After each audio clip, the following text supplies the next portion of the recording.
Shelby Bonnie. I'm the host of the Innovator Series for Technology for Obama, and I have the pleasure today of being here with Myrtle Potter. Myrtle Potter is the CEO of Myrtle Potter & Company and Myrtle Potter Media.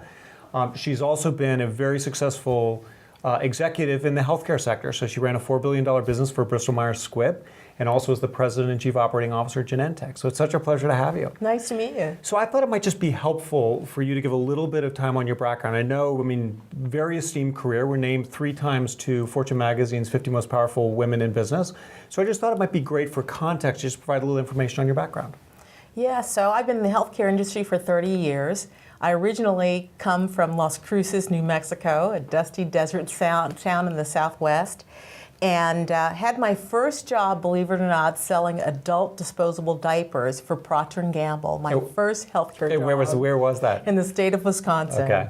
So I've been very fortunate. I had great opportunities to make a difference for a lot of patients. I was in charge of marketing Prilosec, started the company Astra Merck, ran a big business for Bristol Myers Squibb, and then had the unbelievable job of working at Genentech. That's fantastic. Yeah. And so tell me a little bit, so you've done the big company thing, and now you're doing kind of smaller company thing on your own. Tell me both about kind of the transition and also about some of the stuff you're doing now. Yeah, so I'm proud to say I'm an entrepreneur. I have a couple of businesses, both associated with healthcare. One that helps patients navigate the healthcare system. The other works directly B2B with big companies in healthcare, insurers, biotech companies, pharmaceutical manufacturers, device companies.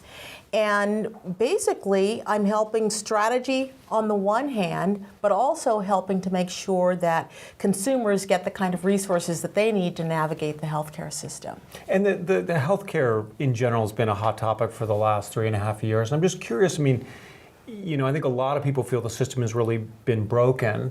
But I think a lot of people are more optimistic. I'd be really curious kind of your thoughts on kind of where we stand now and kind of what you think the outlook is for kind of the healthcare sector over the next couple of years. Yeah, so, I have a really particular view on the healthcare system. And that's largely because I left corporate America because I literally almost died in the healthcare system. At the age of 46, I took a fall off of a horse and ended up having a life-threatening allergic reaction to a medication. Ended up with failing kidneys, liver, and lungs. Took me about a year to recover. Didn't think I would make it through it. But without a doubt, I came out of my circumstance with a very clear perspective. That number one, the system can be very hard, very difficult. It is very complex. But 2, I truly did believe that the private sector could be doing even more. So I do have an affinity for healthcare. And for one, I'm so thrilled that with the passage of what's now affectionately known as Obamacare, all Americans, for all intents and purposes, can get access to health care. I think that's very, very important. I think as a country, we have more room to go. There's obviously more work to be done because we've got to get our arms around the cost part. But this first step and making sure that you and I don't get put into different buckets based on how much money we earn, how much education we have, the access we have to resources for fundamentally getting access to care. I think that's just absolutely critical.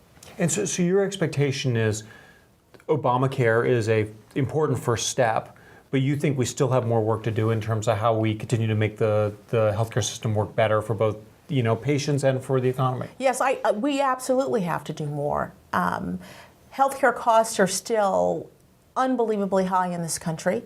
The systems are still very difficult to navigate. We still are not tapping into the great resources we have in this country for innovation to really feed the healthcare system in the way that it needs to be fed. But yet, at the same time, the president has been so clear and so articulate on the point that innovation comes from the private sector. The private sector has in the past and will in fact lead the way in terms of driving innovation for healthcare. And I think with the right policies and the right tone set in this country, we will continue to see great progress. But no, our work isn't done.